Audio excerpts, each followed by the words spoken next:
My name is Dr. Veronica Ajewale, a clinical pharmacist by training. I am also the director for the Community Engagement Core of Center for Biomedical Minority Health Research from Texas Southern University. We are very excited this morning to be here to present on childhood cancer, what the community should know. Next slide, please. Texas Southern University's Center for Biomedical and Minority Health. Texas Southern University's Center for Biomedical and Minority Health Research Community Engagement Core is funded by the National Institute of Minority Health and Health Disparity Research Center for Minority Institutions program. The CEC works directly with communities to identify and address health-related concerns and reduce health disparities related to ethnic minorities. We provide health education in partnerships with healthcare systems, federally qualified health centers, community and faith-based organizations. For more information, visit us on social media at CEC Texas Southern U, or give us a call at 713-313-1233, or send us an email at cbmhrcommunity@tsu.edu. Who we are, and we have the pleasure of having one of our principal investigators with us this morning. Dr. Liang is in the house. Please help me to appreciate Dr. Liang. Thank you for joining us today. Thank you very much.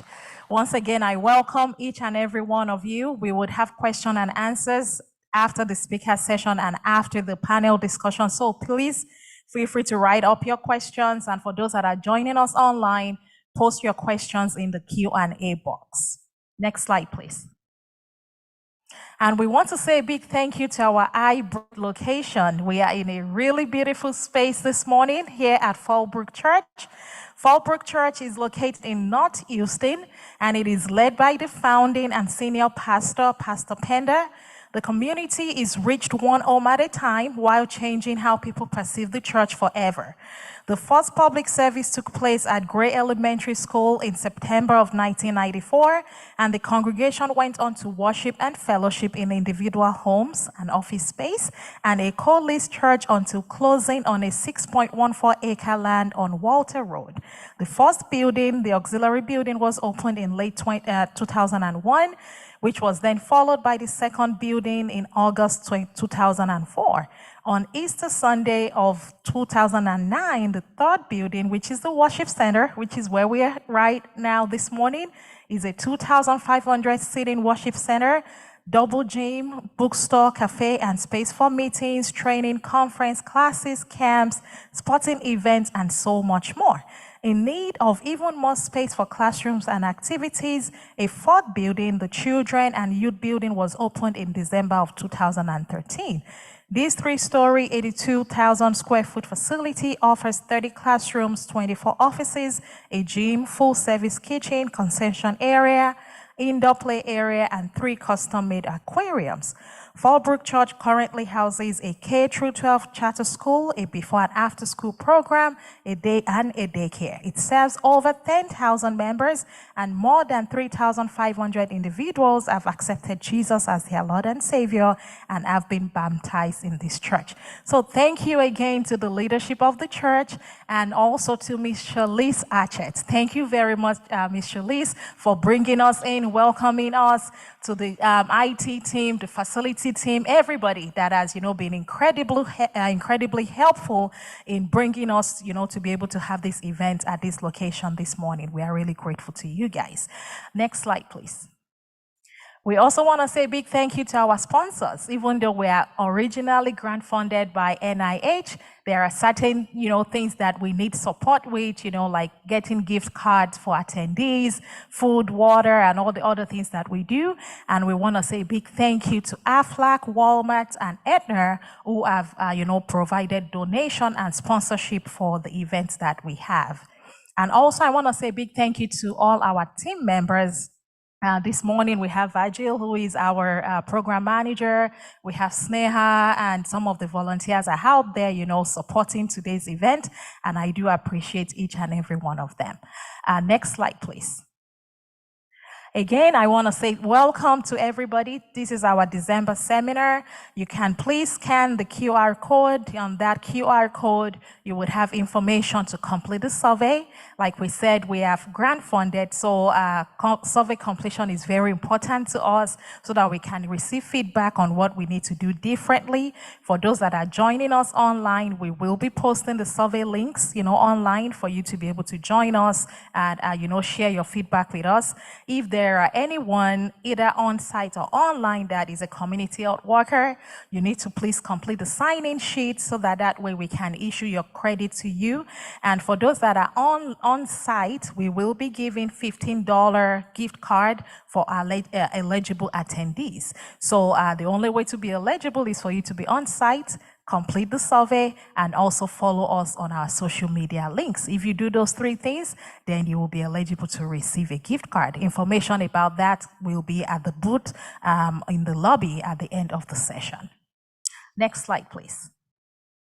Now it is my ultimate pleasure to bring up stage my very dear friend, an amazing colleague, a remarkable pediatrician who focuses on hematology and oncology, in person of Dr. Rain Rouse.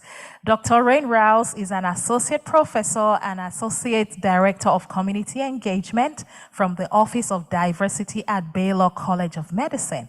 She serves as a physician on the bone marrow transplant cell transplant program at Texas Children's Cancer Center. Dr. Rouse is board certified in pediatrics and pediatric hematology oncology by the American Board of Pediatrics, spending a clinical time seeing leukemia and lymphoma patients. Dr. Rouse is an avid volunteer serving for several years for the Periwinkle Foundation events and programs for children with cancer and other life-threatening diseases. Her fluency in Spanish has allowed her to provide care to children around Texas, as well as in small villages in Bolivia. So please, without further ado, join me in welcoming upstage Dr. Rain Rouse. Thank you. Good morning. Thank you. Good morning. Thank you. Hi, everyone. I'm so excited to be here with you all. And we're going to talk about childhood cancer today. And how many in here have ever known anyone with childhood cancer? A few people. Okay. All right. So we're going to learn about the truth about childhood and adolescent cancer. We're going to learn to distinguish between some of the facts that are actually true and some of the fiction things that you may read on the internet or hear people say. And we're going to talk about some of the causes and risk factors for childhood cancer, which are actually very different than for adult cancers. We're going to talk about how to screen and protect against preventable cancers that can develop during childhood and adolescence, though they may not show up until later on. And I actually have some really great goodies that talk about exactly how you need to screen and prevent. And then importantly, we're going to talk about how far we've actually come with diagnosing, treating, and curing childhood cancer, and what the community can do to help. The reason this is so important is because there are actually more people in this room who know someone who's had a childhood cancer. It's not a coincidence, because many of you are people who work in a hospital setting, who have community sort of ambassador fellowship health ministries, who are in the healthcare field, who may be in pharmacy school, who may be at Texas Southern and used to doing these sorts of events. But most people that I talk to, when I talk to a room full of people, have never met anyone with childhood cancer. Some people don't even know that kids can get cancer. So my goal today is to help you all, not only as healthcare workers or community health workers or church members, as college students. I want to help you all understand what our role is as anyone who is not dealing with childhood cancer, and how you can actually be an ambassador for childhood cancer and cancer research. It truly takes the entire community to cure a child with cancer. And when I say that, I'm 100% true. Anyone out there who has kids? How many of y'all have kids? So we all know, Deborah raised her hand, that she has kids. I guess the little brother, Jeremiah. But so we all know that raising a child is a lot. There's a lot that you have to deal with. So imagine your child being 3 or 4 or 5 years old, or even a teenager, going through all the things that teens and preteens go through and getting a diagnosis of cancer. That's not something that only affects that child. It affects the parents, it affects the aunts and uncles, it affects the grandparents, it affects the kids in the classroom, it affects the people at daycare, it affects everyone. And so it really is it takes a village and a ministry, like we say when we talk about, even when we talk about worshiping. And we're going to talk about what being a community cancer ambassador means.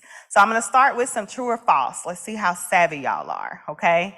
So true or false, I'm going to call y'all out. You're going to have to raise your hand. If you're online, you can do your raise your hand feature. So true or false, most childhood cancer is passed down from a parent, meaning it's hereditary or genetic. Okay, we got some of our kids in the audience say false. Who thinks true? Anyone think true? Anyone? We have a couple truths. Okay, we're going to come back to it, but I'll reveal the answer and I'll tell you about why that's true or false. So it's actually false. So unlike a number of adult cancers, like breast cancer, for example, where you may have a strong family history, colon cancer, where you may have a strong family history.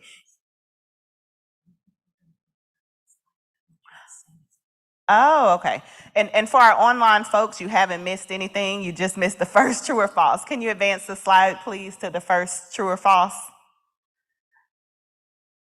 We'll go right through that and advance to true or false. Okay, perfect. And you can click one more time and you'll see that the answer is false. And I'll tell y'all exactly why that is false in a few minutes. All right, next slide, please. True or false, some cancers that develop in childhood or adolescence are preventable. What do y'all think? Yeah, I see some truths. Anybody think false? False? We got some falses. Okay, we'll come back to that. Let's see what the answer is. Next slide.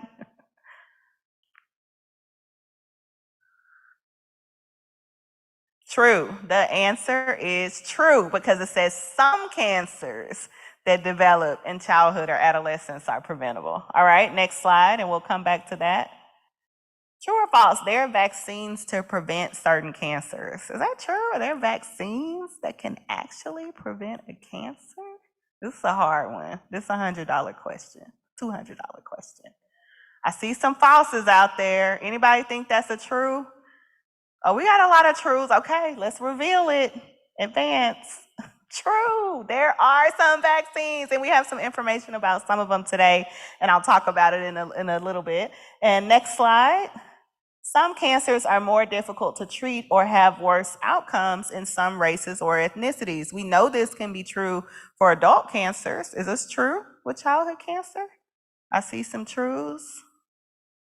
Some people say no. Okay, let's advance. Let's see what it is. This is absolutely true. All right, next slide. True or false? A clinical trial or research study is never appropriate for a serious illness like cancer. What do y'all think? False. That makes me so happy that I hear y'all yelling out false. Let's advance. Let's see what it is. It is absolutely false, and I'll tell you about why. All right, next slide. True or false? Most cancer clinical trials involve experimenting on a patient as if they're a guinea pig. What do y'all think?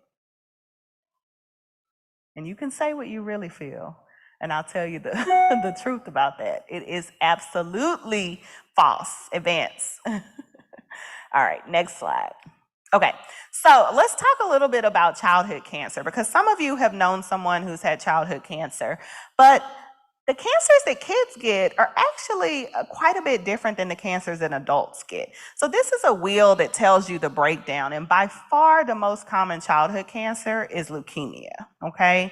So 9 out of 10 times if a child has cancer, it's gonna be leukemia, which is a blood cancer. Adults can get blood cancers too, but the types of leukemias that kids get are a little bit different. We also see patients that have lymphoma, so that's the second most common type. And then the third most common type, which is actually tied with lymphoma, are brain tumors, brain cancers, okay? So those are the big three. But then after that, you have a number of other types of cancers that hardly ever occur in adults. So we see patients who have these different soft tissue sarcomas. We see something called neuroblastoma, which is extremely rare in anyone over the age of about 20 years old. We see a number of different bone tumors, and we see some kidney and liver tumors, but they're different than the types of kidney and liver tumors that we see in adults. So often, when people talk about childhood cancer, to me it seems very common. To Michelle Fritsch, who works with me, it seems very common. It's actually quite rare. But when you look at the breakdown, I'm going to tell you how many people, if you had to look at a whole cohort of people, would actually have cancer. And this is why it's not uncommon for those of you online, if you've never met anyone who has known anyone who's had childhood cancer. Next slide. So one thing that is really, really important to know, and what we want to know about any sort of disease or cancer, is what is the survival rate? Okay, and when we think about survival rate for a child, if you were diagnosed at 2 or 3 years old, when we look at overall survival, we want that survival to be 20 years, 30 years, 50 years, 70 years, 80 years down the line. Usually when we look at survival, though, in cancer, we calculate it based on a 5-year survival rate. And so overall, that top bar, we do really well with childhood cancer. We cure about 88% of children with cancer.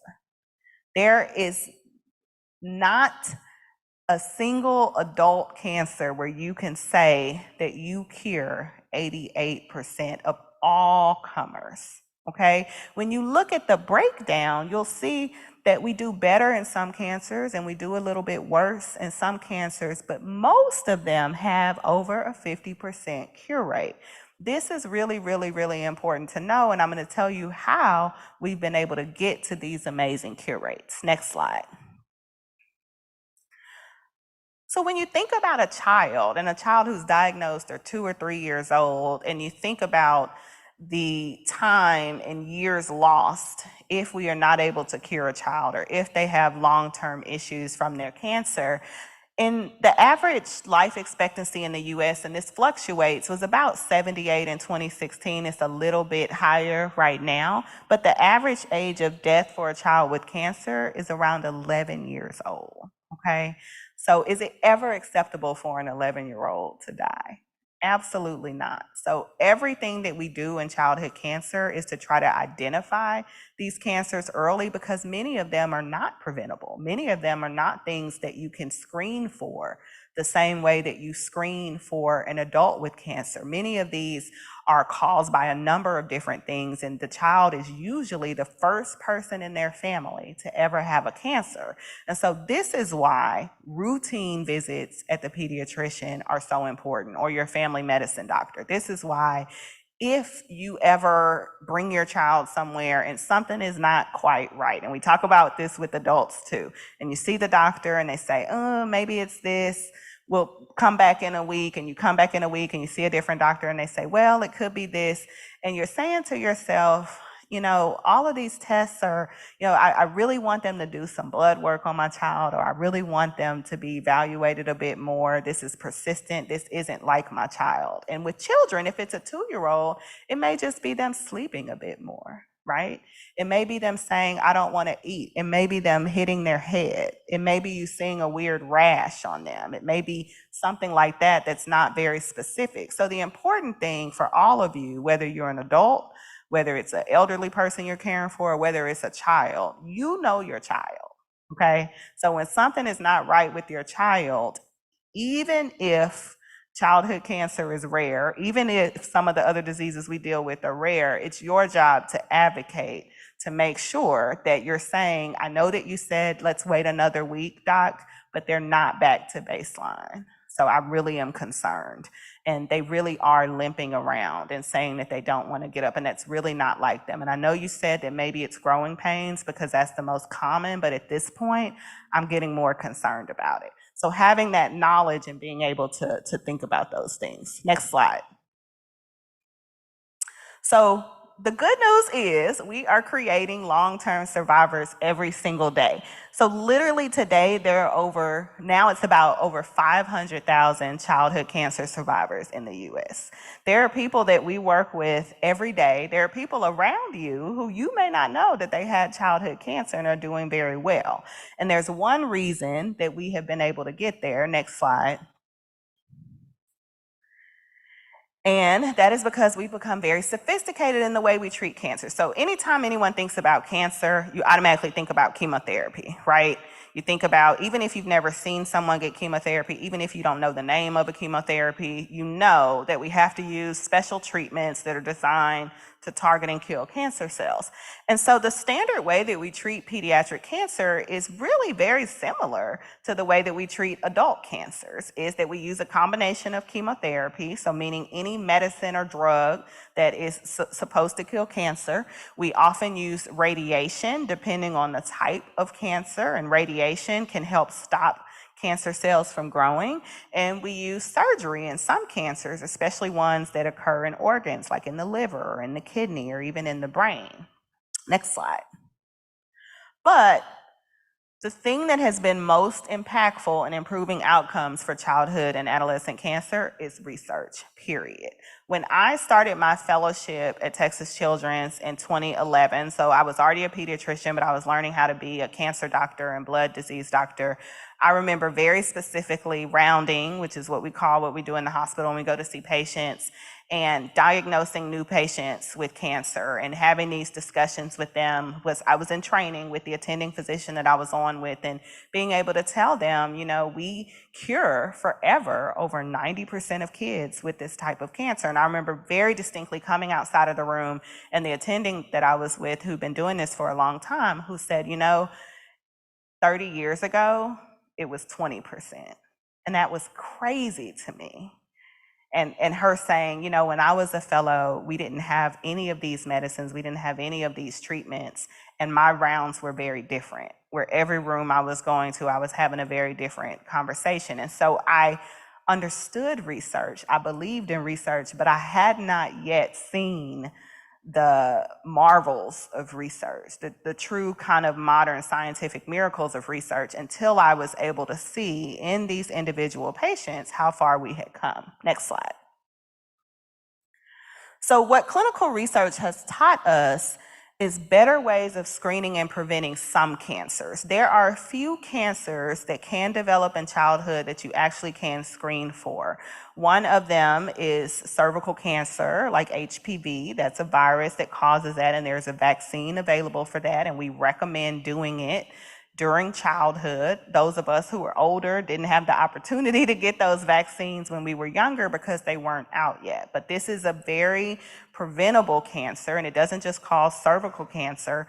It can cause penile cancers, it can cause anal cancers, it can cause head and neck and throat cancers. And so this is a cancer that hopefully in 15, 20 years, we will hardly see anymore, because we'll have this whole cohort of kids who've been vaccinated against it. We're able to prevent and screen for skin cancers. A lot of patients have very fair skin. There's a common myth that African Americans and Blacks and people who have more melanated skin don't have to wear sunscreen. That is a myth. You actually absolutely can burn, and you absolutely can develop some types of skin cancers. We learn the most effective combinations of medicines to treat children with. Children are not just little adults. They are not. Their bodies work differently. Their bodies are actually a lot stronger than ours. Their cancers are often extremely aggressive, but because their organs work so well, because their bodies can take a lot more than an adult, we're able to use very sophisticated but complex regimens of chemotherapy medicines that can target their cancers in multiple different ways. And they're able to even sustain being treated with cancer for 2 years, for 3 years, getting very intensive cancer. This is part of the reason why we have been able to improve outcomes. And importantly, we've learned how children with different mutations or different features of their cancer respond differently. This is really important. We're able to actually, when we diagnose the cancer, we can do all kinds of fancy tests where we can tell you the exact fingerprint of that cancer. We may know you have neuroblastoma or you have lymphoma, but we can tell you this is the mutation associated with. It's not a mutation in your body, it's a mutation in the cancer. And we can tell you in our experience over the past 40 years, patients with this mutation did better with these medicines. This mutation, because it's so common in this type of cancer, we can say we have had scientists working for years to create a medicine that specifically targets this mutation. And in addition to the other chemo, we'll give you that. We've been able to say, you know, kids with this mutation, they tend to do a bit better. They're less likely to have their cancer come back. So we can actually peel back, scale back, and not do as intensive therapy. So this is really, really important. Next slide.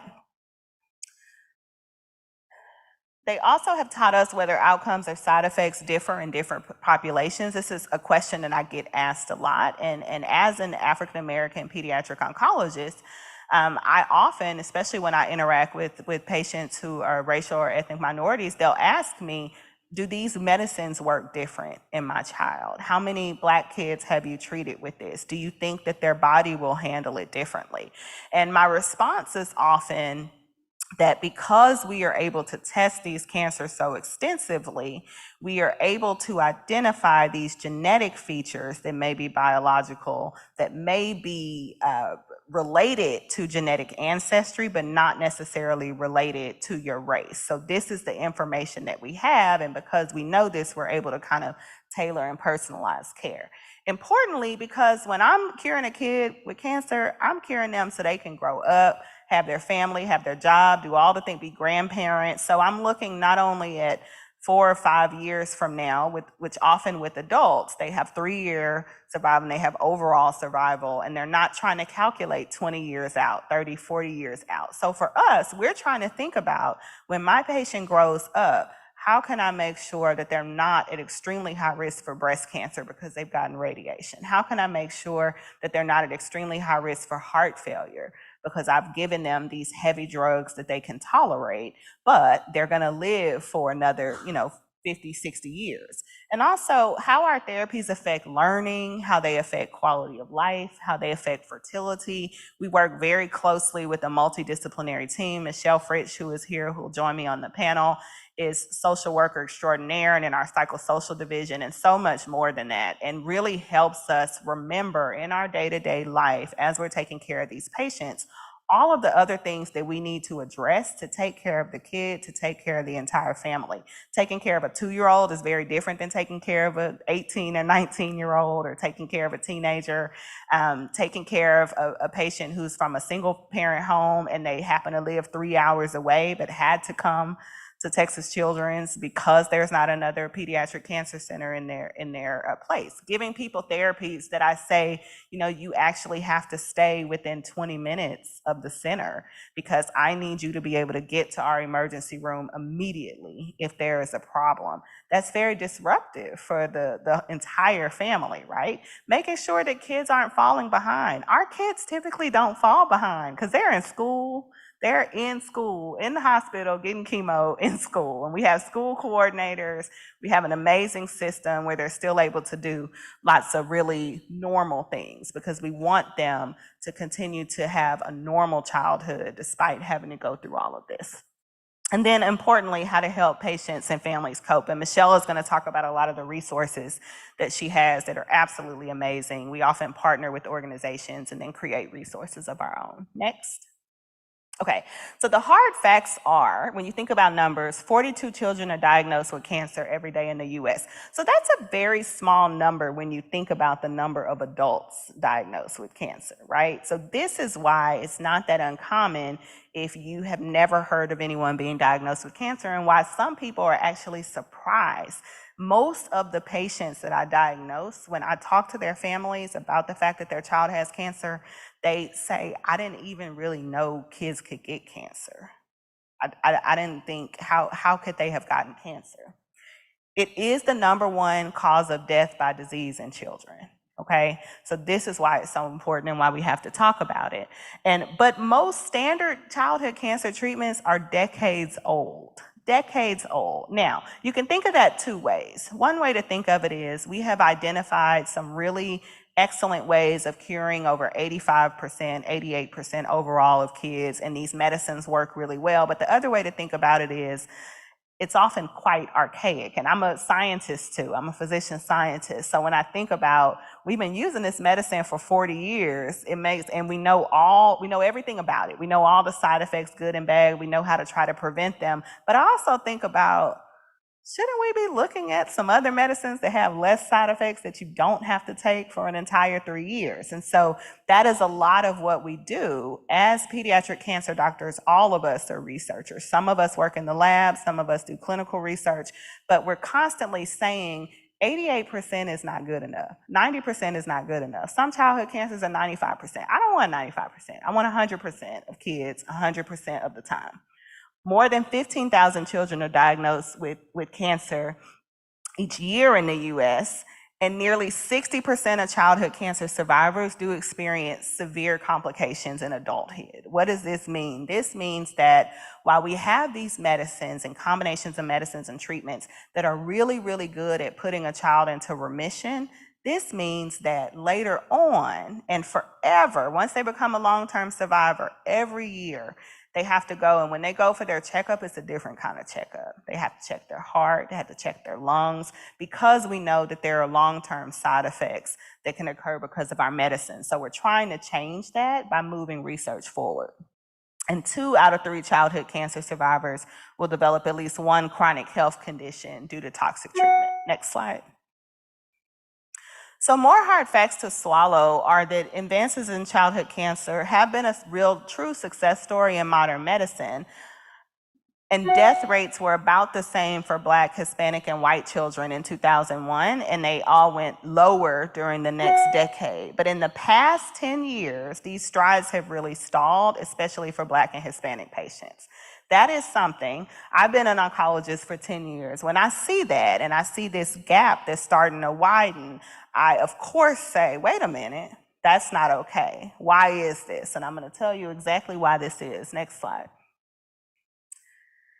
The future of the way that we take care of cancer and a lot of diseases is really personalized, okay? So this is a good thing for everyone in the audience, everyone online. It is good that we're personalizing treatment so that the goal is that in 10 years, if you have to go in and get treated for cancer, that you will get a biopsy or get your cancer workup, and we'll be able to have all of this information and say you have this type of cancer, but it has this, and this feature.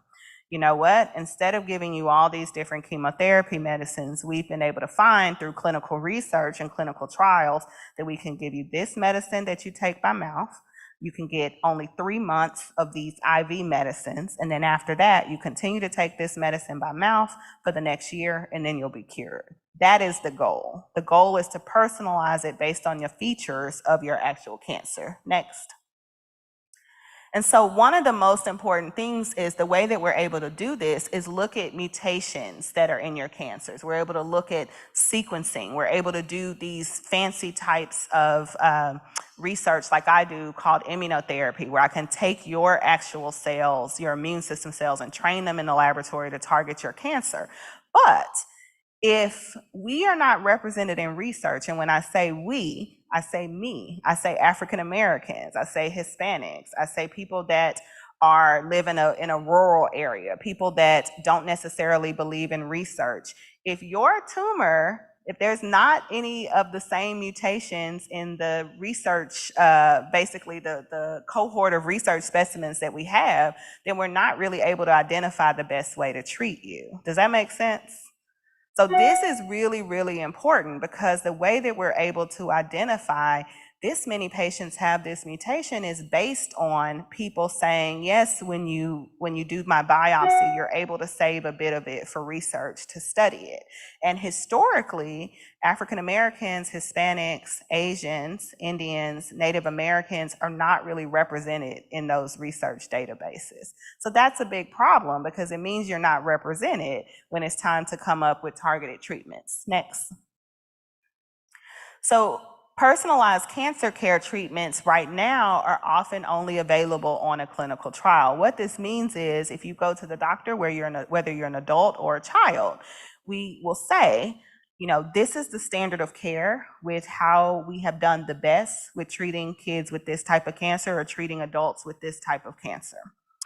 This is how we recommend treatment usually. With this treatment, 85% of people will go into remission and still be alive and doing well 3 years out. If you have this specific mutation, those odds go up to 90%. If you have this specific mutation, those odds are only 60%. You have this mutation where the odds are 60%. We have a clinical trial where we're testing our standard treatment, but we're adding on this specific medicine that in our research in the laboratory before humans and in animals, it shows that it may specifically target your cancer better. It may improve your outcomes. We don't know the answer yet. We don't believe it will be inferior, but we believe that it may give you benefit. A lot of the time, because of a number of reasons that many of you know that we'll kind of talk about, people are mistrustful of that and mistrustful of research. But if that's your only opportunity to have access to a study drug, if we knew that it worked better, we would give it to everyone, just to be clear. But when we don't know and when we're testing it, it's only available on research. Next slide. So the evidence is undeniable that African Americans are less likely to be treated with new personalized therapies. I am a physician scientist and I do groundbreaking immunotherapy research where people that 7 years ago I would be telling there was probably a less than 10% chance that I could put their cancer into remission. Now it may be over 80%. But when you look at these therapies, and you'll see them on TV and you'll see them in the newspaper, and you'll see these really amazing outcomes, the reality is, this is one for lung cancer, that 88% of people in the big study, which is over 821 people with kidney cancer, 88% were white, only 1% were Black, 9% were Asian. This is not because Black people and Asian people are less likely to have these cancers. So this is really a problem because you want to be represented in these trials so that we can actually push the needle forward with cures. Next. The other issue is that for a long time, data on enrollment of underrepresented populations, particularly African Americans and Hispanics, was not even reported. So we would see these outcomes and people would say, well, if it worked for all of these people of European ancestry, this must be the best treatment for someone who is African American or Hispanic or Asian and Native American. And while that may be the case, we don't want to be in a situation where we have to guess when we're talking about cancer treatment, right? Next. So despite us being underrepresented in clinical trials and data sets, Black people have higher rates of illness and death compared to white people. And this is across the board, okay? And I want to impress on y'all because a lot of time people believe, well, have different rationales for why this is. What we know factually is if you were not represented in being able to be a part of cutting edge medical treatment and treatment that is less likely to cause a bunch of side effects, then it is going to contribute to lower likelihood of having a good outcome. Next. Next slide, please. Okay, so there are a number of barriers. You can click 4 times and it'll show all of them at the same time that patients report to being in clinical trials. And nod if you can feel some of this, because these are the same things that all of us thinking about. A lot of people are really uncomfortable with if someone says it's a randomized trial, meaning there's like a 50-50 chance, right? They're like, wait a minute, so you've told me about this drug and why this drug might be better, and now you're telling me that after I agree that I'll go on the trial, that it's only a 50-50 chance that I'll get it. A lot of people are uncomfortable with the concept of that. Sometimes studies are really strict. Trials will say, normally if you're getting this treatment, you come once a week, but if you're on the clinical trial, you have to come 3 times a week because we have to check your blood and make sure you're doing okay, and that can be really challenging for people. And a lot of people have some fear, suspicion, mistrust, often due to historical things that have happened. One thing that's really important, and when we talk about that lower thing about physician-related issues that impact the patient, I always try to teach providers that overall, although we know there are a lot of barriers and people may have some misperceptions or mistrust, transparency and having access to the therapies is key. So when I'm talking to a patient, I'm very much keeping it real with their family also. Tell me what you're concerned about. Tell me about this. And that discussion isn't something that can usually happen in 20 or 30 minutes during your visit. It's something that takes a lot longer, and sometimes you'll need several visits. And I also say, who else do you want? Who else would you like to be a part of this discussion? Should we call your family member? Because this is a family discussion. I talk about the historical things that have happened that have made us be mistrustful of research, but I also talk about all the safeguards that are in place because of those things to make sure those things never happen again. The burden is on us as physicians and as the healthcare system to make sure that when we're testing these new drugs, that we want to be safe, but we don't want to overburden patients and families. So we have to look at ways that we can offset financial issues like travel, transportation, parking. If anyone's parked at a medical center, you know that that can be substantial, food, all of those different things. So I show these barriers to let you know that we recognize them, that we work in a number of ways to combat them. We have several members of Dan L. Duncan Comprehensive Cancer Center's Patient and Caregiver and Community Advisory Board here in the house today, and we're listening because it's important to make sure that we're addressing these things. Next slide. So I kind of talked about why lack of representation matters, but I'll just kind of beat it home one more time, is that there are some biological differences within cancers in different people that can be linked to genetic ancestry, okay? So there are, in childhood leukemia, Hispanic children are more likely to have a certain mutation of their leukemia and are more likely to have worse outcomes. We did not even know that like 8 years ago. We know it now because we have the ability to study those mutations that were not really studied before, okay? There are certain cancers that African American children tend to do worse. There are certain cancers that white children tend to do worse. And this is often linked to a biological difference within the cancer, but can be linked to genetics.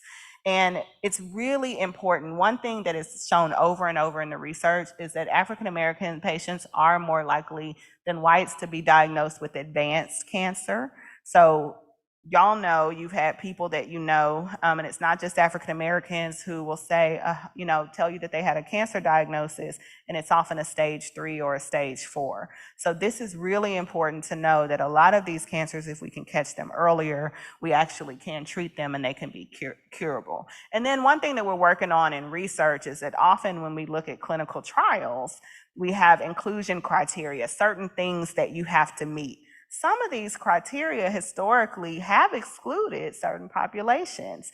It'll say that you can't have high blood pressure, you can't have diabetes without a true scientific rationale for why that should matter on the study. We know that high blood pressure and diabetes are more common in certain populations, including African Americans. So this is something that we're trying to change. Next slide.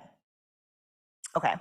And then so in databases, I'll just say quickly, we want to be represented. So if someone comes up to you, if you're going to the doctor and it's not just for cancer and it's for any illness, and they say, hey, we have to take this blood sample, would you mind if we take a little bit extra? It's not an amount that's going to be dangerous for you. It won't directly help you right now, but we would have the ability to save it for research. Often people's gut feeling tells them, no, I don't want that. I don't want my sample saved. I don't know what y'all are going to do. People think about Henrietta Lack's story, which there are so many safeguards in place now that in order to do that, you have to be told if your sample is ever going to be saved, ever going to be used, any of that stuff. You have to be told. But a lot of times people will think, well, if it's not, I don't think I want to do that. I'm not interested. But when we explain it to them that this may not help you right now, but it may help us understand why people that are between 30 and 40 are more likely to be diagnosed with this cancer, why people with this specific mutation, why people with high cholesterol, diabetes, whatever illness it is. So think twice about that. Ask questions about it if you have concerns, and try to be a bit more likely to sign on for that, because that's the only way that we can be represented in the database. I don't want to go to a doctor for a treatment that all of the testing and all of the knowledge they have on that disease is based on a European population that doesn't have the same genetic ancestry of me. I want to know that there's some other folks in that registry that are have similar genetic ancestry to me. Next slide. All right, so let's get back to our questions, and we're going to discuss a few things. Next slide. Okay, so it is very, very, very rare that a child diagnosed with cancer, that it was hereditary or genetic. It is extremely rare, okay? And so we always have to tell people this, because the types of cancers that kids get, again, the most common is leukemia, then there's lymphoma, then brain tumors, and some of the other solid tumors. This is usually not something that is genetic. There's not a genetic change in the child. There's the genetics of the tumor itself. And cancer in general is caused by mutations. You've probably heard that before.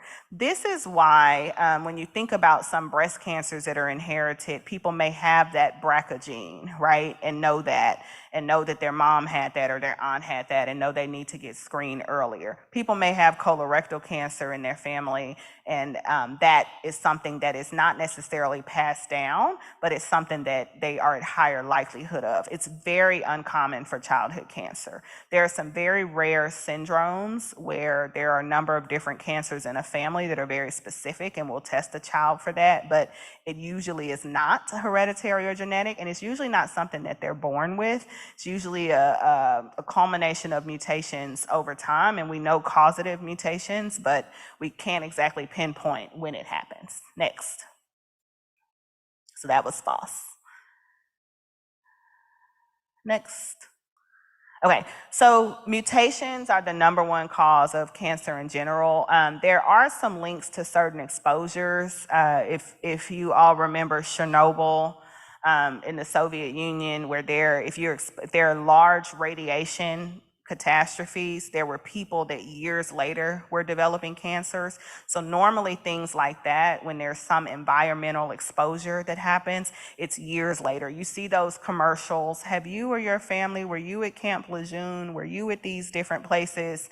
And it's talking about things that may have happened in the past, those asbestos commercials about mesothelioma. Those are exposures that there are some links with with several adult cancers. It's very rare for childhood cancer. So people will often ask, oh my gosh, does my child have leukemia because of that x-ray I had when I broke my leg or when I had pneumonia? And usually not.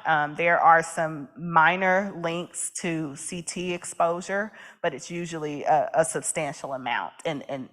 So we always tell the family this.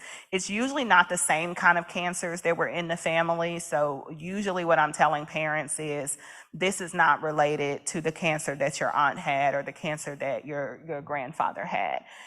There are no known foods or drinks or additives or anything that you consume in your body that you would eat that cause cancer in children, okay? I have to answer this a lot, because when we're, diagnosing kids, and all of you out there who said you're parents, or even if you're not, the #1 feeling initially is guilt. And how did this happen? Is this because of me? My child's only 1. It couldn't be anything that they did. It must be something that I did. And I'm always reassuring people that it is not because of something that they ate, even when they were pregnant, or some exposure or anything like that. It's usually not because of things that happened during pregnancy. Often what people will say, oh my goodness, I was sick during pregnancy. Was it this? And there are some more recent links to chemicals in the environment. So you often will see kind of these areas that are shipping or kind of pollution, or the train dumping type things. And it is not normal for humans in general. We are not supposed to be exposed to massive amounts of radiation and radon and chemicals just out in the environment. So those things, the reason that they can be linked to cancer is because they can cause mutations. And our body creates cells that are mutated every single day, and our immune system is smart enough to normally clear them out. But when those cells escape detection by our immune system, they can start to cause some mutations. And so that's something that when you go to the doctor, sometimes with certain cancer, they'll ask about exposures in the past. Next. Okay. So we already know that there are some cancers that can be preventable in childhood, adolescence, so you don't get them as an adult, but usually not childhood cancers themselves. So we talked about the HPV vaccine, we talked about actually a sunscreen for skin cancer. There are some liver cancers that are linked to heavy alcohol use. There are some cancers that when you're an adult, we know that your risk factors can be higher if you're obese with certain diet things. So it normally is not affecting the childhood cancer, but we try to teach kids, adolescents, and families about it early on so that they can practice those healthy lifestyle things early on. Next. All right, and so we talked about those. Next. Okay, there are vaccines to prevent certain cancer. There are. So vaccines, you know, they teach your body how to recognize something. So the HPV vaccine puts in a little bit of antigen. It teaches your immune system to say, oh, if I see that again, I'm going after that. Not on my watch. That can't be in my body.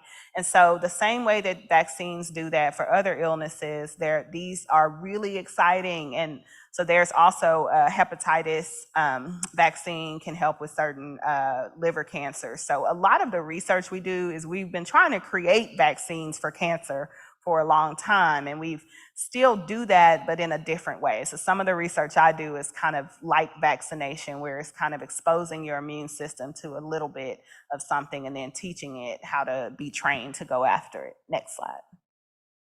Some cancers are more difficult to treat or have worse outcomes in some races or ethnicities. Remember, this is actually true.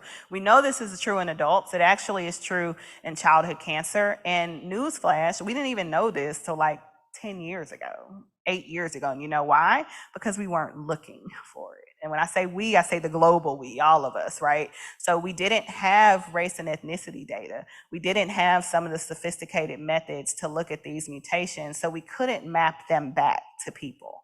And so this is really important, and this is why representation is key, because I think about a patient who has a certain mutation, who is of a certain race and ethnicity a little bit differently, because I realistically say, I have evidence now that outcomes may be worse if we don't intensify treatment. So I want you to have the same exact odds of being cured forever as this other patient. And so I'm going to make sure that I treat you in that manner. Next slide. A clinical research study is never appropriate for a serious illness like cancer. Thankfully, all of y'all were like, false. But you would be surprised, or maybe not. People often believe that a research trial or something that is unproven is not appropriate for a serious illness. And you can understand why, because you think, no, I need to try it and true. But it's important to be open-minded and hear, what is this clinical research study? And tell me why you think it may be beneficial. If the provider you're talking to is not able to tell you exactly why it may be beneficial to you, then it's not something that you should participate in. There is always a reason why we're doing any study. If cure rates are 80%, in the write-up for that study, with our statistical methods, with all the scientists putting our heads together, we're saying, you know what, we think that if we add this medicine, we can get cure rates to 85% or 90%.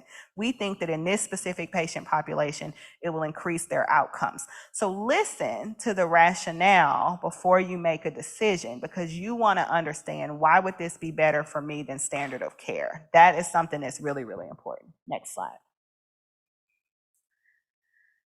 And we know that this is false, that you are not being experimented on. So bad things have happened in the past, especially with marginalized communities in research. Those things can never happen again because they happened before.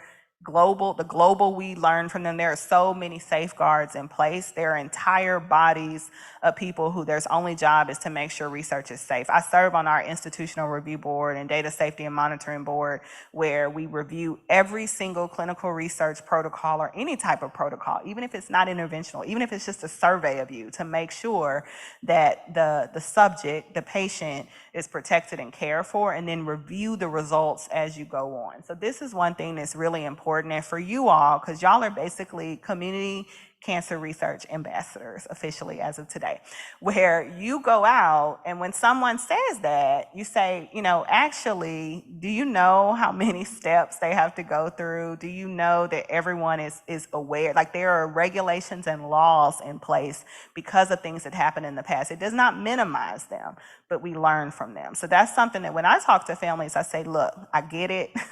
It's nerve-wracking. There are a lot of bad things that happened in the past, but let me tell you about all the things that are in place specifically to ensure that never happens to anyone again. So these are just be knowledgeable about it. Next slide. Okay, I think this is my last one. So it truly is our job to ensure that the road to potentially curative therapies is never closed. And so we have to understand that for childhood cancers and for all cancers. And you often may be a person that if someone you know, someone in your family, someone at school is diagnosed with something, they may reach out to you because many of you are in the healthcare field and say, what do you think I should do? They talked about this treatment option, I'm not sure. You can offer to be that person, to be there with them, to be on Zoom with them, to be on the phone with them. I do it all the time. And it doesn't have to be with cancer. I'm everybody's auntie, cousin. They're like, really? Y'all are related? I'm like, yes, we are related. Even though we don't look like it, we are related. Because you often need someone to just be able to hear that information with you, may not know anything about the disease or that treatment, but have that basic knowledge that research is the reason that we have been able to improve outcomes in just about every disease. And it is important to be represented, especially if you feel like, you know, maybe, I don't know, they don't have enough information on me. Sadly, sometimes I have to say I actually have not treated an African-American patient on this study. There's no reason for me to believe that outcomes would be different. There's no reason for me to believe the safety profile would be different because of this, and this, but I have to break that down and explain it because it is something that people think about. Next. I think that was my last one.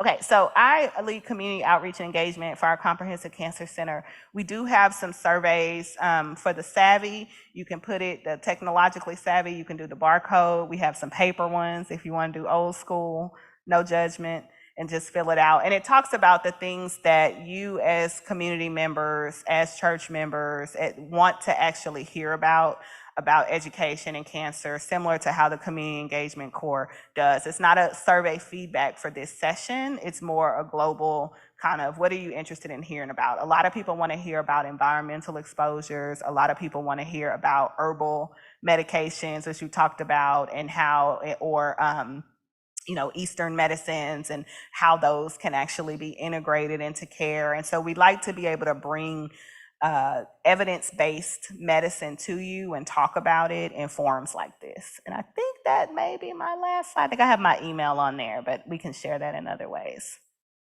So thank you so much for your attention. Thank you very much, Dr. Rouse. We are really grateful. Thank you so much for sharing your expertise with us. I wonder if we have any questions online from Zoom. Do we have any questions? Okay, can you check with that person to type in if they have a question? Thank you. And then in the audience, do we have any question from the in-person audience before we move over? Yes, Dr. Liang has a question. Dr. Liang, yes. Thank you. This is going to be difficult, okay? This is going to be a hard one. Let me get my wheels turning. From my buddy, Dr. Liang, yes. Oh, I don't think it's on. Hold on a second. Nice talking. Thanks, Dr. Rouse. My question is that what is the benefit of early diagnosis for those cancer, Yes. in the kids? This is such a good question. I'm glad you asked it. Okay, so you know how when we think about adult cancers, breast cancers, lung cancers, colon cancers, we know skin cancers, early diagnosis is key, okay?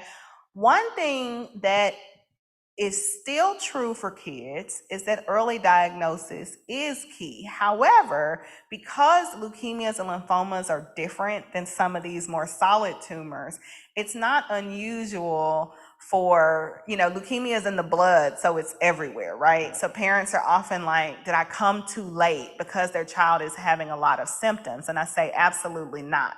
The reason why is that, number one, kids go to the doctor more often than adults. All of y'all adults know that. Kids, even medical professionals, kids who are like, suck it up, we're not going until you really are sick. But kids make it to healthcare. Even if they don't have a primary care provider, they make it to the ER. A teacher at school someone notices something is off. So often what happens is that kids will come in and they'll have these nagging symptoms of leukemia, which are like leg pain, which there are 1,000 other causes more common than that, okay? Or they'll have, like, they were more tired. Well, it was a teenager. They were up till 3 o'clock in the morning. Of course you're tired. Or their stomach hurt, their head hurt, some non-specific stuff. What usually brings them to medical attention is that they develop signs that leukemia is expanding in their bone marrow. So they can have a rash over their whole body because their platelets, the cells that clot blood, are really, really low. They can be extremely pale and very fatigued and not wanting to wake up at all. They can come in and start having fevers for several days. So when we see them, to their parents and loved ones and to trainees, they're like, oh my gosh, is it too late? And the answer is absolutely not. It's that you present when you come to medical attention when it was time. Even kids that have a big tumor in their belly, the belly has a lot of room, especially in a toddler. They have those little pudgy, protuberant bellies that stick out, right? So one day, all of a sudden, a grandparent will be bathing a child and be like, this feels weird. This belly feels hard, and bring them in and they're like, oh my gosh, that means it's been there for a long time. So the answer is that we don't do staging the same. We don't normally have this stage 1, 2, 3, 4, because the cancers that we have, the most common ones are usually throughout the body. And fortunately, even when kids come and have had symptoms of a lymphoma, for lymphoma, they tend to come a little bit later because it's a teenager, they had a lump, especially if it was somewhere where a parent can't see, they kind of ignored it, then that's the usual thing, right? So because of that, the good news is that we still are able to really effectively treat them. And I really have to say this because childhood cancer is rare. So when you do have leg pain, headache, these different things, there usually is another explanation. So even when you take your child to the pediatrician or family medicine doctor or urgent care, that explanation they're giving you is usually correct, right? But what happens is things are just not right. There gets to a point where it's this series of things and the parent, teacher, someone is like, that's not right. That's the time that they need to come in for real diagnosis with me. And I tell everyone that you came in at exactly the time that you were supposed to.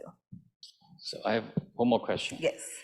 In terms of the drug treatment, yes, I believe it's still the gap in terms of the discovering the treatment for the kids. Yes, absolutely. So the question is that from the clinical perspective, do you see a better risk? Because I think it's let's say same drug for anti-cancer drug. Yeah. Do you see a better response in terms of kids? We do. Oh, so, really? So first things first, there is a huge gap in research funding for kids versus adults, period. Like millions more for adult cancer research versus kids. So we're trying to close that gap and advocate. And one of the biggest ways we can do that is childhood cancer awareness and people actually knowing kids actually get cancer. The second thing about the drugs, so most of the drugs that we use are drugs that were first tested in adults. We are able to give them at a frequency and at a dose. We're able to dose per body weight and per height and at a frequency that adults could never tolerate. So part of the reason that kids do so much better is that they can literally tolerate extremely aggressive treatments that we would. Now, Dr. Ajawole is a pharmacist. Like the doses that we use for our kids, she would be like, what? Especially because kids are resilient. I mean, we can give them once a week, and kids also haven't smoked a pack per day for 10 years. They usually aren't, binging on, recreational things and alcohol. And so their organs in general are typically more healthy and allow us to really push the needle, which is key. And they are so much more resilient than adults. I remind my parents all the time that because they're still running around and doing their thing, you forget that they're on chemotherapy. I'm like, so if they get sick, they're like, this just came out. I'm like, this child is on, we would be laid up in the hospital, unable to move for weeks. And they're like riding a motorcycle down the hallway of the hospital. So it's aggressive therapy that allows us to be able to cure them. But we're still trying to push the needle with research, because those aggressive therapies are the same ones that cause effects that can happen later on. So we're trying to peel back and be more mutation targeted. Excellent question. Great question. Thank you. Okay, yes, sir. Yes. Dr. Rouse, first of all, you're just awesome. Aw, and we just thank God for you. I'm Harold Hatchett, and I'm the bag carrier for Charlize. Dr. Rouse, I'm happy to see that the success rate for the cure is very high in kids. When a kid is diagnosed with cancer, it's a very traumatic event, okay? So my question to you is, when the diagnosis is given, is there an opportunity for, because it's psychological also. Yes. In your care plan, is there a psychological element in that plan to help the kid and the parents deal with this traumatic event? 100%. So the treatment and the diagnosis and the care of kids with cancer is so different than with adults. And I always say, if I get diagnosed with cancer, I'm gonna be trying to be treated at the Children's Hospital. I'm gonna be 62 years old, asking for the child life specialist. But it's a whole family thing, right? You're dealing with a child who may be at an age where they can't even begin to process, but they know they're in the hospital getting poked and not out with their friends and having to do certain things. And you're dealing with siblings who may not be able to come up to the hospital, but know that their mom isn't home and their dad isn't home and their grandma isn't home, and they know that their baby brother is sick. And you're dealing with the school, you're dealing with the church, you're dealing with the loved ones, you're dealing with all the aunties. So there's a lot of stuff that comes with that child. We take the care of the mental health, the social health, just as seriously as we do the physical health. And I'm gonna have Michelle Fritsch address this, because we literally work hand in hand from the very beginning to make sure that we are taking care of the entire family. And we have dedicated child psychologists that are dedicated to our patients with cancer. We have dedicated social workers, we have dedicated financial counselors, we have dedicated school folks that help get them in school. We have a whole psychosocial division. So I'll pass it to you, Michelle. Okay, well, thank you, Dr. Rouse. So when a child's first diagnosed with cancer, the social worker sits in with Dr. Rouse when they do a diagnostic talk. Basically, Dr. Rouse is going to say the type of cancer it is, the medication we're going to give, the prognosis, side effects, all the medical stuff. Social workers write notes because the parent is too overwhelmed to even speak, let alone digest what's happening. So I'm taking notes and I'm writing it down, and then Dr. Rouse leaves, and then the real conversation happens. And I say, okay, so let's talk about what was said. Do you understand the child has leukemia? Do you understand the medication? And 9 times out of 10, there's something that Dr. Rouse has to come back in and explain. One of the nurse practitioners that we work with so close always said I was the closer, because I go in and make sure that they understand what's happening. And then I say, look, I need Dr. Rouse to figure out what chemo to give, the right medication, the dosage, all that, and I need her to go back in that lab and cure cancer. What I'm gonna do is everything else that's not medical. So if you've got insurance questions, you got school questions, you got something with a sibling, I may not be able to do everything, but that's my ball of wax. That's where I come into play. So we work with explaining to the child what cancer is, and Dr. Rouse will come in and explain to the child why they have cancer, what cancer actually is, and what she's going to do about it. But she does it like only Dr. Rouse can do. And she explains it in a kid manner, so it's not as scary. It's honest. There's no hidden secrets here, but it's in a way that they can understand. And And the thing about it is, Michelle and I are so close because we worked together for a long time, not just at work, but volunteering together. And as important as it is for the social worker or the person from the psychosocial division, child life, to sit in on the discussion where I'm talking about the treatment and the diagnosis, it's also important for the healthcare provider to sit in when that person is talking about these different things that the family is comfortable. So what we try to do is we allow each family their alone time with them, because often Michelle may be able to uncover something that they just weren't able to think about or didn't feel comfortable talking about. Or we always remind people there's nothing that's irrelevant. People will often feel like, well, this is irrelevant. We have this cruise, this plan, or we have this thing, oh, we were supposed to go see the grandparents. That's not irrelevant to us. All of that stuff is important. It's important for us to know so we can address it and sometimes say, you know, there are going to be times during your therapy, and it's not all bad and in the hospital. Like, most of our treatment is outpatient in the clinic. I tell them there are going to be some times where your blood counts are going to be really low and you are really going to be at risk for infection, and I'm going to really want you to avoid going to that big event that has lots of people there. However, birthdays don't have to be on that day. We celebrate birthdays, okay? So we're like, if we have to have your birthday party 4 weeks later, we will have it 4 weeks later, and it will be your birthday on that day. So knowing about the family stuff, and you know, cancer doesn't, like, people have to go to work. You still have to live life. You have other kids. So we really try to make a concerted effort to take care of it, because kids do not do well, nor do their parents, nor do adults, if you're only addressing the disease and not addressing all the real life other things that are happening at the same time. So, excellent question. a lot of the things we will look at is transportation. That's a big deal. So if Dr. Rain does enroll someone on a clinical trial and it is requiring them to come to clinic 3 times a week, I'll bust my butt trying to find out what we can do to help them with the parking, the transportation, whether it's a cab or whatever. I'll work with the church. I uncover it all to find out what we can do to make it so that that family can actually get to where they need to be. I know that I can text Michelle at any time, and I do. And I'm like, hey, I need help, because I may have 10 other patients that I have to go see, but I'm like, I really need help. This family really has some needs. This patient is doing well from a clinical standpoint, but they have a lot of social needs.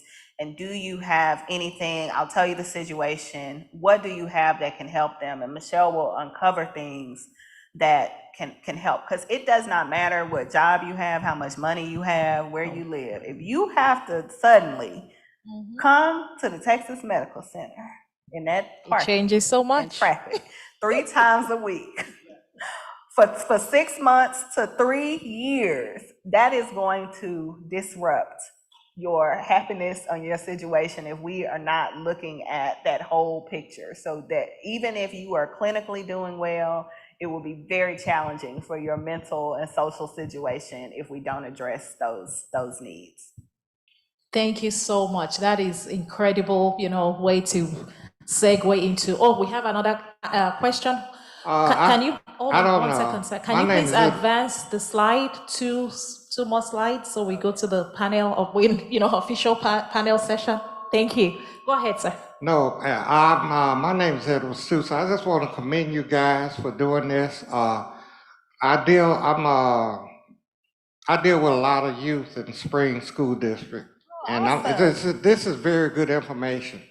The only time I thought about youth, personally think about youth, is from St. Jude's, one of those agencies, Texas Children, on television. Right. So, but I would like to see more of these kind of commitments of the community to put this out there, because when I see it, it's like, they're at St. Jude, so they're doing everything. But I don't never think about my neighbor next door or the kids I'm with or the families I'm with, okay? Yes. So you guys, I just want to commend you and thank you for coming, and just keep doing what you're doing, to try to help our people in our community, especially our community, okay? Exactly. Thank you very much. Absolutely. Thank you so Thank you much so for much. that. Thank Can I you. just Yeah, please. Go ahead. I think my mic- Is your mic on?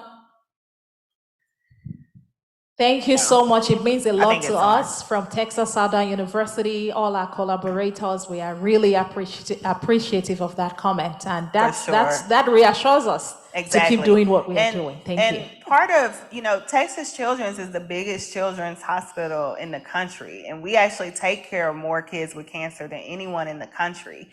St. Jude's is a wonderful institution and mostly takes care of patients who are going on research studies that may not be available. But a child in Houston, a child who lives down the street from Fallbrook, they need to be taken care of here because your family is here. People do better where they are. And so the good thing about childhood cancer and adult cancer too, but with childhood cancer, even though we take care of more patients than anyone, we're not relying on our expertise. We all share research. We all share resources so that even if a child lives in Louisiana in a more rural area and they have to come to see me for some parts of their care, I'm trying to get them back home so they can receive some of their care there. So it's really important. And I also want to share some of the youth programs that I have for kids that are science and STEM outreach that are absolutely free. They're virtual and amazing. So I'll have to get his contact information. I'll give you my email because I have a bunch of youth programs we do through Baylor College of Medicine that are free and teach kids about all kinds of stuff. And we have junior cancer ambassadors too. So if I could wrap up the Q&A Yes, session. please, Sandy. Question too. I just want to say again, and I echo Edward Stussy, thank you for agreeing and asking to come here to Fallbrook for us to be a host site. It is really extremely important to get the information out in reference to cancer, period, okay, but childhood cancer as well. And my husband and I can attest to, it was a comment made earlier about childhood cancer and taking them to the doctor, et cetera. Our daughter was diagnosed with cancer when she was a freshman in college. And so when you're not familiar with any information, I know what I went through as a mom. I went straight to the computer. She went straight to the Google. computer. And might I interject that we don't want you to do that? I know. So I've done the detective work and worked with Dr. Rouse. Yeah, and even, it's natural that intelligent folks especially, okay, like I know your daughter is very intelligent. Intelligent folks will type in that list of symptoms, right? But if that is what gets you the medical attention, so be it. After that, rely on us and we give you verified websites and information. Because, I could go create a web page tomorrow about how to fix your car. And I can promise you, I have no knowledge on that. And it will be on the internet, right?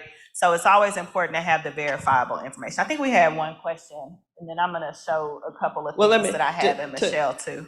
To wrap my comment up, there is the emotional component too. So she and I both Googled separately, and then we came together and we cried together. And then I said, basically, okay, we're gonna get our cry on, and then we're gonna figure this out. Absolutely. So, but the key component with us was our faith. So I don't know how faith falls into the whole spectrum of how you treat children and their families. Everything and that I do is I am allowed to do and able to do because of my faith and because of God, period. And so I tell people when I'm taking care of patients and they have strong faith, I ask them to pray for me. I tell them that science, medicine, and faith do not exist in different hemispheres. You can still have all of that, and it's really important. And I think another thing is, one thing that's really, really important, some people are very traumatized by cancer, understandably.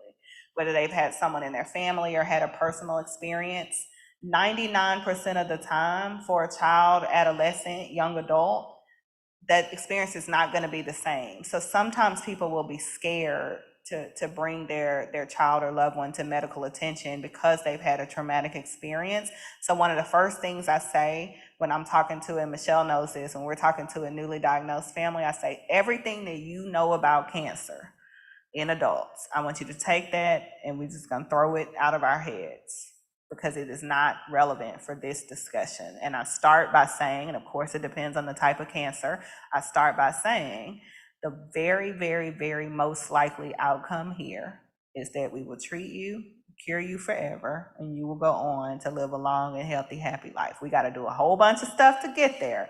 It's going to kind of suck. You're not going to be able to go to school for some periods of time, and it's going to be annoying, and we're going to be doing a lot of stuff to you that you should not have to go through, and you're going to have to take a lot of medicines that you should not have to take. But we're going to get there, and we're going to do it together, and we're going to be like family because we're going to be seeing each other a whole lot.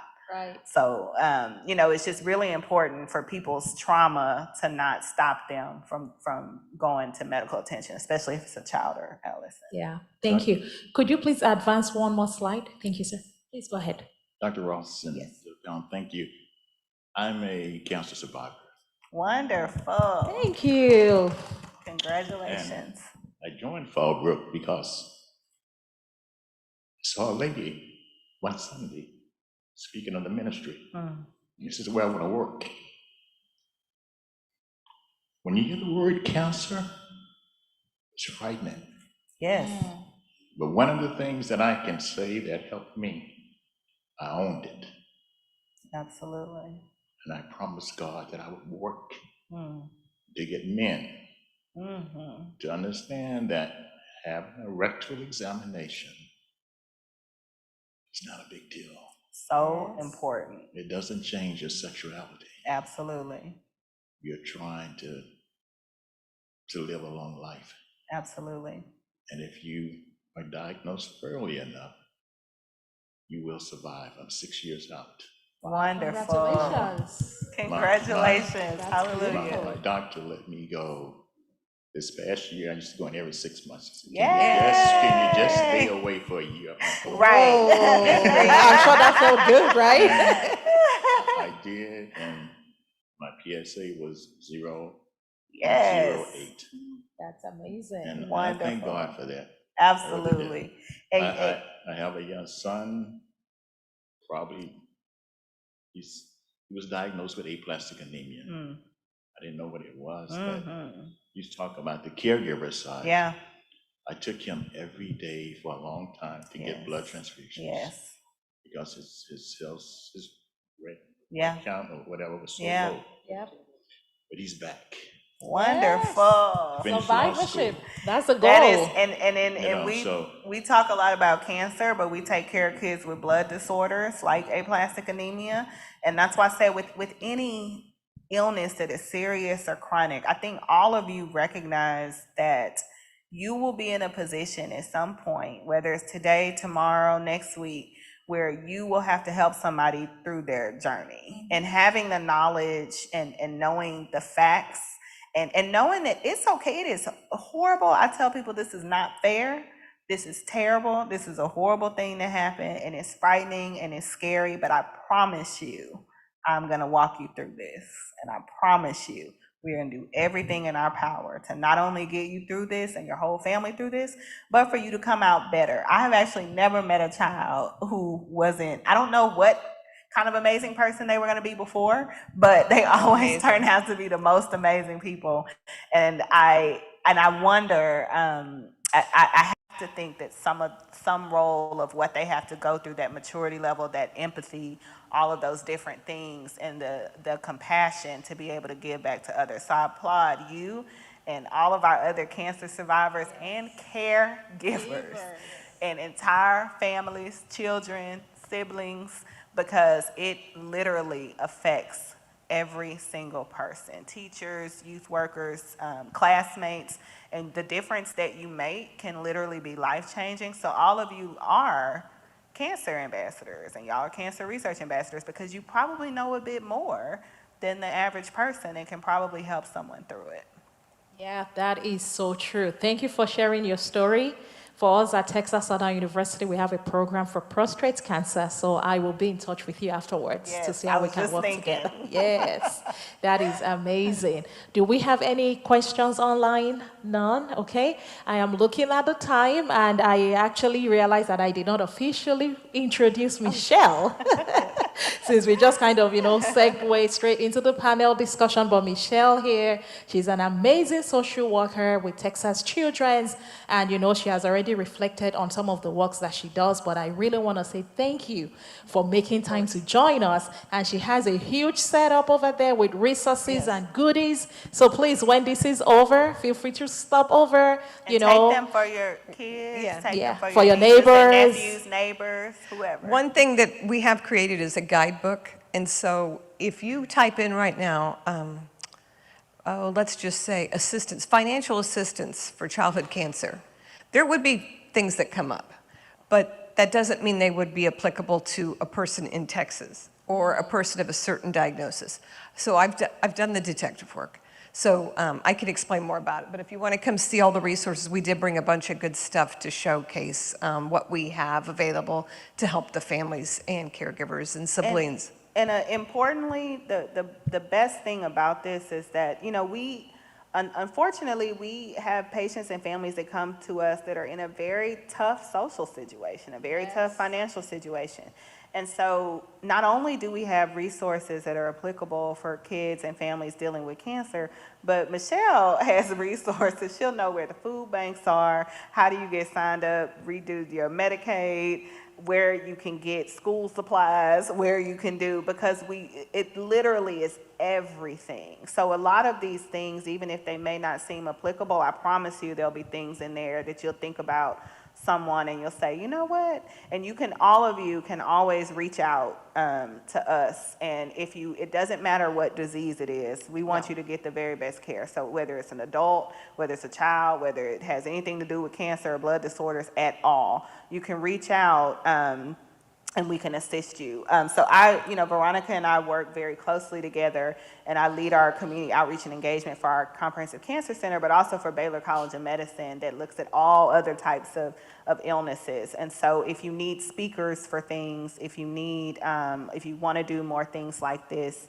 if you're interested in being on advisory boards, if you need resources, if you just need help, like we need to find a doctor, you can always reach out and I can help assist with that.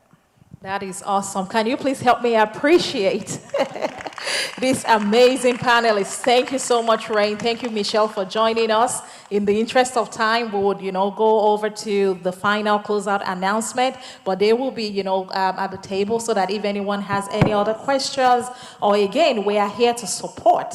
I am a pharmacist. She's a social worker. She's a physician. You've got your entire crew right here in front of you. So please feel free to network with us, once we kind of close out, because I know we have attendees on Zoom as well, and we want to be very respectful of everyone's time. Dr. Riles, were you going to say something? I just wanted to thank Veronica Ajawole. I wanted to thank Dr. Liang and the entire TSU, CBMHR, and CEC for bringing these amazing, wonderful webinars and abilities to be able to talk. This is how we like to talk, like we're in a living room and be able to really, talk about things that are really important for the community. So I'm honored to be a part of it. There's nothing more important that we could be doing today. And I want to thank Fallbrook, Charlize, and her bag holder, and everyone at Fallbrook and the Cancer Ministry, all our survivors here, all our supporters here, the wonderful kids here who have been so well behaved, and all of the technical support, because it's really important and really helpful, and we value you and appreciate your commitment. So thank you so much for having us. Thank you again, everyone. Can we go to the next slide, please? You have a question online? Go ahead.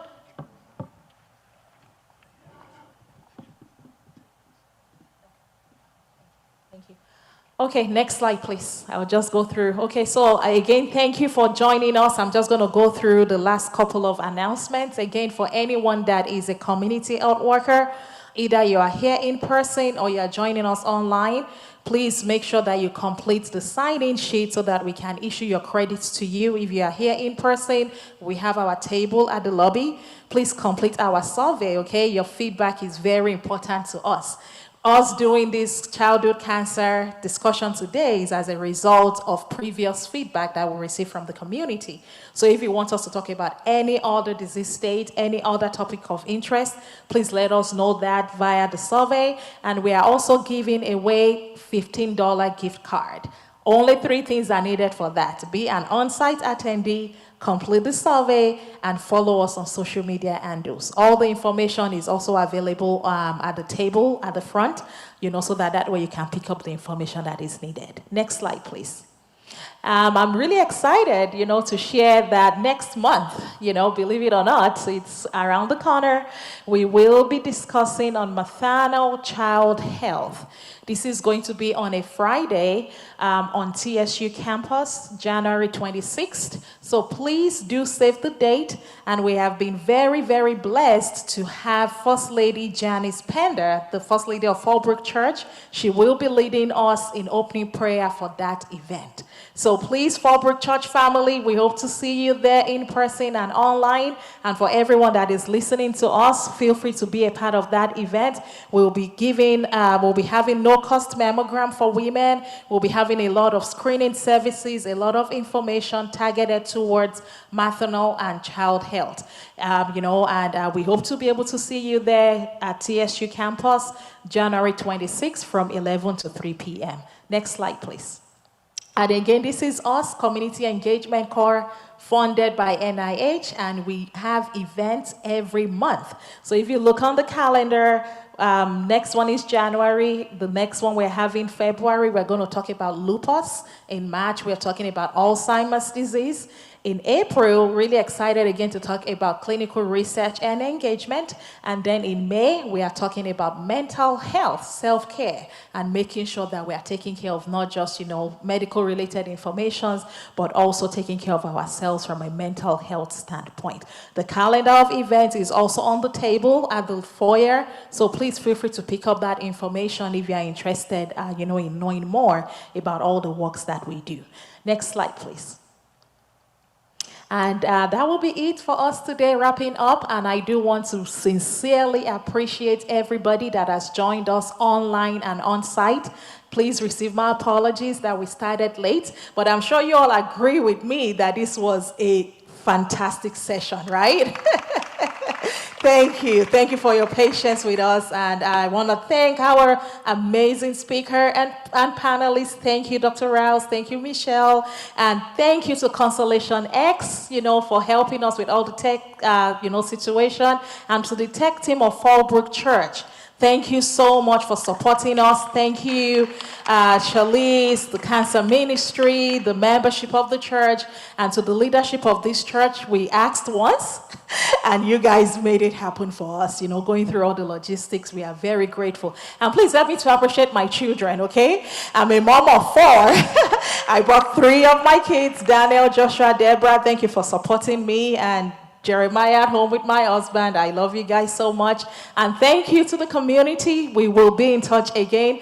Merry Christmas, Happy New Year, and be safe. Thank you, everybody. Thank you. Yes, absolutely.